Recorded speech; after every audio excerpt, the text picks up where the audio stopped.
بسم الله الرحمن الرحيم.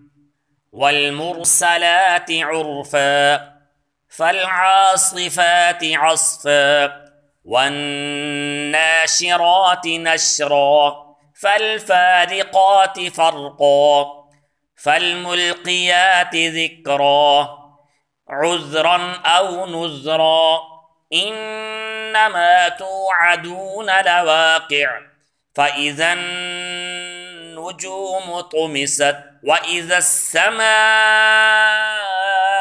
فرجت وإذا الجبال نسفت وإذا الرسل أقتت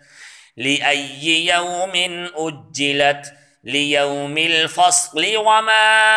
أدراك ما يوم الفصل ويل يومئذ للمكذبين ألم نهلك الأولين ثم نتبعهم الآخرين كذلك نفعل بالمجرمين ويل يومئذ للمكذبين ألم نخلقكم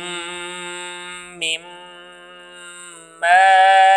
ماء مهين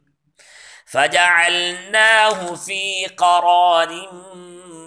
مكين إلى قدر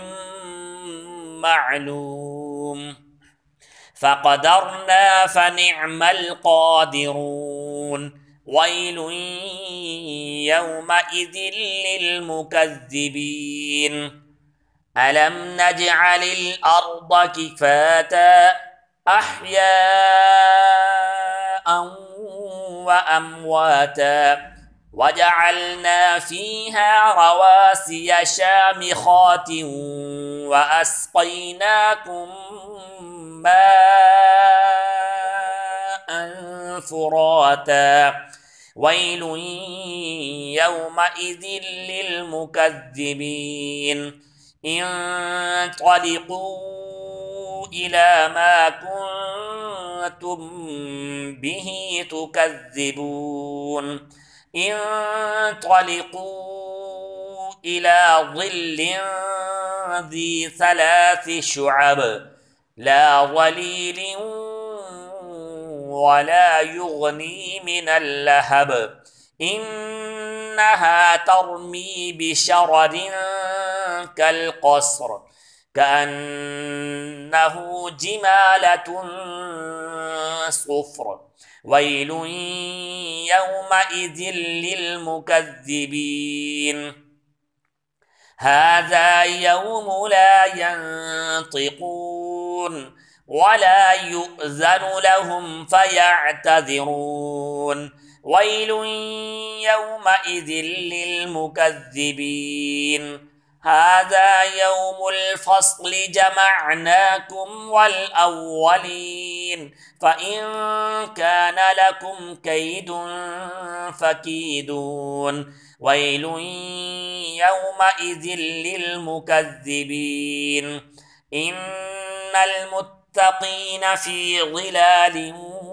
وعيون وفواكه مما يشتهون كلوا واشربوا هنيئا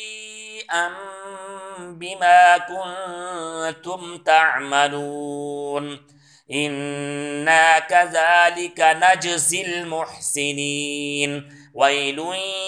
يومئذ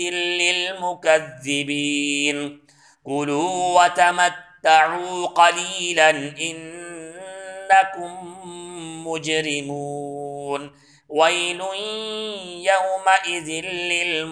للمكذبين وإذا قيل لهم اركعوا لا يركعون ويل يومئذ للمكذبين فبأي حديث بعده يؤمنون